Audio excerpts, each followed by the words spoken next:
प्रमुख खबर के साथ जो है दिल्ली से जुड़ी। जी हां, जहां दिल्ली की 70 विधानसभा सीटों पर बीते कल मतदान हुआ है, जिसके बाद अब कई सारे एग्जिट पोल भी सामने आ रहे हैं, जिनमें कई चुनाव सर्वेक्षण एजेंसियों ने भारतीय जनता पार्टी की जीत का अनुमान लगाया है, तो वहीं कुछ एजेंसियों की तरफ से आम आदमी पार्टी की जीत का इशारा भी मिल रहा है।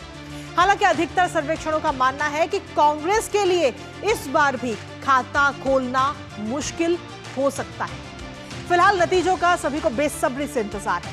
नतीजे चाहे बीजेपी के पक्ष में हो या फिर आम आदमी पार्टी के पक्ष में, लेकिन राजधानी दिल्ली में नया इतिहास बनना तो तय है, क्योंकि अगर भारतीय जनता पार्टी बहुमत का आंकड़ा पाती है तो 27 साल बाद दिल्ली के अंदर शासन करेगी और पहली बार डबल इंजन की सरकार होगी। लेकिन वहीं अगर आम आदमी पार्टी बहुमत का जादुई आंकड़ा पार करती है तो चौथी बार आम आदमी पार्टी सत्ता पर होगी, और जब तक नतीजे नहीं आते तब तक कुछ भी कहना बेहद ही मुश्किल है। करेंगे चर्चा, पर उससे पहले आपको दिखाते हैं नतीजों से पहले सामने आए तमाम एग्जिट पोल और क्या कुछ मानना है एग्जिट पोलों का, क्या कुछ कहना है एजेंसियों का, एक नजर उस पर डालते हैं।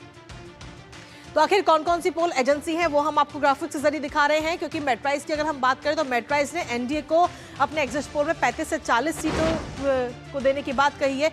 तो वहीं आपको बता दें कि आम आदमी पार्टी कि अगर हम बात करें तो 25 से 29 सीटें देने की बात कही, लेकिन कांग्रेस को 0 से 2 सीटें मिल सकती हैं, ऐसा अनुमान है।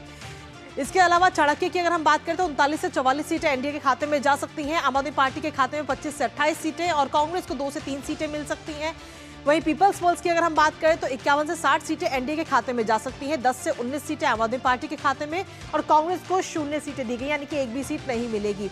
पोल डायरी की तरफ से भी ये आंकड़ा सामने है, यानी कुल मिलाकर कई सारे ये जो एजेंसियां हैं, लगभग 9 एजेंसियों की तरफ से ये आंकड़े जारी किए गए हैं और अनुमान जताया गया। लेकिन इन 9 एजेंसियों में से अगर हम देखें तो 7 एजेंसियों ने भारतीय जनता पार्टी के पक्ष में बहुमत आने की बात कही है और सिर्फ 2 एजेंसियां ऐसी हैं जिन्होंने आम आदमी पार्टी के सत्ता में आने की बात कही है। हालांकि इंतजार हम सभी को है बेसब्री से 8 तारीख का, जब नतीजे सामने आएंगे। अब इन एग्जिट पोल के सामने आने के बाद में जो तमाम राजनीतिक दल है उनकी तरफ से क्या प्रतिक्रिया सामने आई है वो एक बार आपको दिखाते हैं। का बहुत बहुत धन्यवाद करता हूं कि उन्होंने इतने भारी उत्साह के साथ में मतदान किया, और ये निश्चित है कि 8 तारीख को कमल खिलेगा, क्योंकि इतना भारी मतदान ये केवल बदलाव के लिए है, ये दिल्ली को अच्छा बनाने के लिए है, दिल्ली के अच्छे भविष्य के लिए है। मुझे लगता है कि आम आदमी पार्टी को एग्जिट पोल हमेशा कम आंकते रहे हैं। एक बड़े बहुमत से आम आदमी पार्टी की सरकार बनने वाली है और ये तमाम एग्जिट पोल जो हैं गलत साबित होंगे। अब इंतज़ार करते हैं 8 तारीख का, और अच्छा हम लोगों ने चुनाव लड़ा है। जिस कांग्रेस को दिल्ली में कुछ नहीं समझा जाता था उसने सारी समीकरण बदले हैं, और अगर आप सारे समीकरण बदलने के स्तर पर आते हैं तो फिर आदमी कहीं भी जा सकता है। दिल्ली की जनता का बहुत बहुत धन्यवाद। तो क्या कुछ राजनीतिक पार्टियों की तरफ से कहा जा रहा है वो हमने आपको सुनाया, लेकिन इसके साथ ही वोटिंग परसेंटेज कम होने से या वोटिंग परसेंटेज ज़्यादा होने से क्या असर रहता है, क्या सत्ता पलटती है, उसके आंकड़े पर भी एक बार नजर डाल लेते हैं। क्योंकि कुल मिलाकर अगर हम देखें तो 1993 से लेकर के अब इस बार 2025 तक के आंकड़े हम आपको दिखा रहे हैं ग्राफिक्स के जरिए, जिसमें 1993 की अगर हम बात करें तो 61.75% मतदान हुआ था और तब भारतीय जनता पार्टी सत्ता में आई थी। और वहीं अगर 2020 की जो आखिरी चुनाव हुए थे उन पे अगर हम नजर डालते हैं तो 62.55% मतदान हुआ, 4.57% वोट घटा है, लेकिन उसके बावजूद भी आम आदमी पार्टी सत्ता में आई। और अगर 2013 के नतीजों पे हम नजर डालें, क्योंकि उस दौरान सिर्फ 49 दिन ही सरकार चल पाई थी, तो 2013 में 65.63% मतदान हुआ था और कांग्रेस और आम आदमी पार्टी ने दोनों ने मिलकर के सत्ता पर आई थी। 2015 की बात करें तो 67.12% मतदान हुआ और केजरीवाल को रिकॉर्ड बहुमत मिला था। और इस बार 2025 में हालांकि नतीजों का इंतजार है, लेकिन इस बार 60.42% मतदान हुआ है, यानी कि 2.13 वोट जो है वो घटा है। अब ऐसे में इसका क्या असर होगा, क्या एक बार फिर से भारतीय जनता पार्टी को मौका मिलेगा या फिर एक बार फिर से आम आदमी पार्टी चौथी बार चौका मारती हुई नजर आएगी, इस पर हम सभी की नजर लगातार बरकरार है।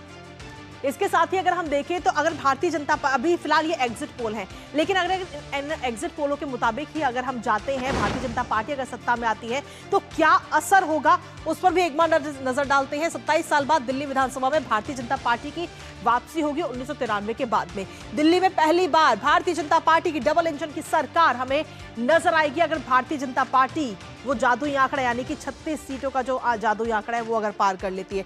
साथ ही लोकसभा के बाद में महाराष्ट्र, हरियाणा और दिल्ली में बड़ी जीत के तौर पर कहीं ना कहीं ये नजर आएगी। इसके साथ ही जो ब्रांड मोदी जिसको लगातार हम कहते हैं उसको भी आगे आने वाले समय में मजबूती मिलती हुई नजर आएगी।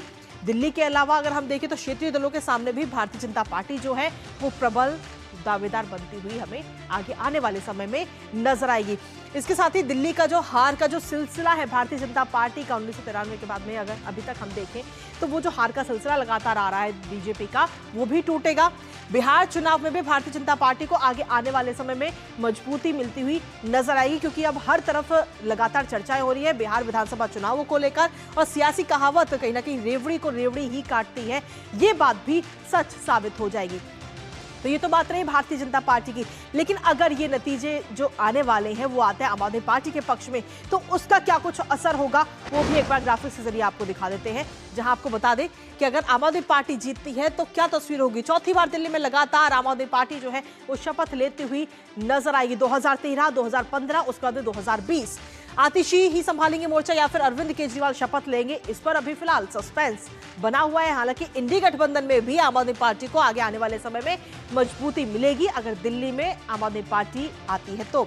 साथ ही रेवड़ी कल्चर जिसको लेकर लगातार सवाल उठाए जा रहे हैं, इस रेवड़ी कल्चर को भी बढ़ावा मिलेगा अगर आम आदमी पार्टी जीतती है तो रेवड़ी कल्चर को बढ़ावा मिलेगा। और साथ ही कई सारे पहलू अगर हम देखें तो इंडी गठबंधन की जब हम बात करते हैं तो उसमें भी कहीं ना कहीं मजबूत होती हुई आम आदमी पार्टी हमें नजर आएगी अगर दिल्ली के अंदर आम आदमी पार्टी 36 सीटों का जो जादुई आंकड़ा है अगर उसे पार कर लेती है तो। लेकिन इसके साथ ही अगर अरविंद केजरीवाल यानी कि यूं कहे कि आम आदमी पार्टी अगर हारती है तो क्या समीकरण होंगे, उसके क्या मायने होंगे वो भी आपको बता देते हैं। दिल्ली से ही जन्मी हुई आम आदमी पार्टी को एक बड़ा झटका कहीं ना कहीं दिल्ली के अंदर लगेगा अगर दिल्ली में आम आदमी पार्टी नहीं आती है। इंडिया गठबंधन के साथ ही कांग्रेस को वोट काटने पर कहीं ना कहीं घेरते हुए नजर आएंगे क्योंकि लगातार ये सवाल खड़े हो रहे हैं आम आदमी पार्टी और कांग्रेस को लेकर के। घोटालों के जो तमाम आरोप आम आदमी पार्टी पर हैं उस पर सीधे तौर पर जनता की तरफ से ये फैसला होगा। इसके साथ ही अगर हम देखें तो आम आदमी पार्टी की विस्तार की योजना को भी एक बड़ा झटका लगता हुआ खासतौर पर दिल्ली के अंदर नजर आएगा। हालांकि पंजाब की अगर हम बात करें तो पंजाब में अरविंद केजरीवाल को घेरने के लिए कांग्रेस इसके बाद में एक नई रणनीति बनाती हुई नजर आएगी। अगर दिल्ली के अंदर आम आदमी पार्टी जादुई आंकड़ा पार नहीं करती है तो केजरीवाल की जो गठजोड़ की राजनीति है उसमें भी एक बड़ा धक्का कहीं ना कहीं लगता हुआ नजर आएगा। तो ये रहेंगे तमाम मायने। हालांकि इंतजार हम सभी को है 8 तारीख का जब आएंगे नतीजे। इसी पर ताजा अपडेट ले लेते हैं। हमारे साथ में हमारे सहयोगी इस वक्त जुड़ रहे हैं, सीधा उनका रुख करेंगे। हमारे सहयोगी इस वक्त हमारे साथ जुड़ रहे हैं अमरेंद्र। अमरेंद्र, क्या कुछ ताजा अपडेट है आपके पास में, क्योंकि दिल्ली के अंदर अगर हम देखें तो इतिहास तो रचना तय है, या तो बीजेपी की वापसी होगी या फिर आम आदमी पार्टी सत्ता पर काबिज होती हुई नजर आई, क्योंकि जो एग्जिट पोल हैं वो अलग अलग बातें कही जा रही हैं। हालांकि ज्यादातर एग्जिट पोल कह रहे हैं भारतीय जनता पार्टी इस बार बहुमत में आने वाली है। आप जमीनी स्तर पर मौजूद रहे, तमाम लोगों से आपने बात की, आपको क्या कुछ कहना है इस पे? देखिए कृतिका, अगर बात करूं प्रधानमंत्री नरेंद्र मोदी और गृह मंत्री अमित शाह की जोड़ी की तो लगातार अगर आप देखें जम्मू कश्मीर सहित अगर दक्षिण के राज्यों में भी देखें तो इस जोड़ी ने अपने बल पे भारतीय जनता पार्टी की या तो बहुमत के साथ सरकार बनाई है या अलायंस के साथ उनकी सरकार बनी है। अगर हम बात करें उत्तर प्रदेश की तो 1993 में कल्याण सिंह ने सरकार बनाई थी वहां, लेकिन 1993 से लेकर लगातार 2020 तक 6 विधानसभा के चुनाव दिल्ली में हो चुके हैं और 2025 में यह 7वां चुनाव था, यानी कि 27 साल से भारतीय जनता पार्टी अपने लिए रास्ते खोज रही थी और इस बार का जो चुनाव है एक चैलेंजिंग चुनाव के तौर पर देखा। और अगर हम बात करें पूरे प्रचार के बाद लास्ट के 5 दिन की, तो जो प्रचार का रुख था उसने वहीं से जो है टर्न लेना प्रारंभ कर दिया, क्योंकि जिस तरह से इस बार जो साख है कहीं ना कहीं आम आदमी पार्टी की एक साख लगी हुई है कि चौथी बार वो जीतना चाहते हैं, क्योंकि 2013, 2015 और 2020 में आम आदमी पार्टी ने 2015 और 2020 में बहुमत के साथ सरकार बनाई। 2013 में 28 सीटें जीतकर कांग्रेस के साथ सरकार बनाई थी, लेकिन 49 दिन चल पाए थे। तो इस बार एक लिटमस टेस्ट भी है आम आदमी पार्टी का।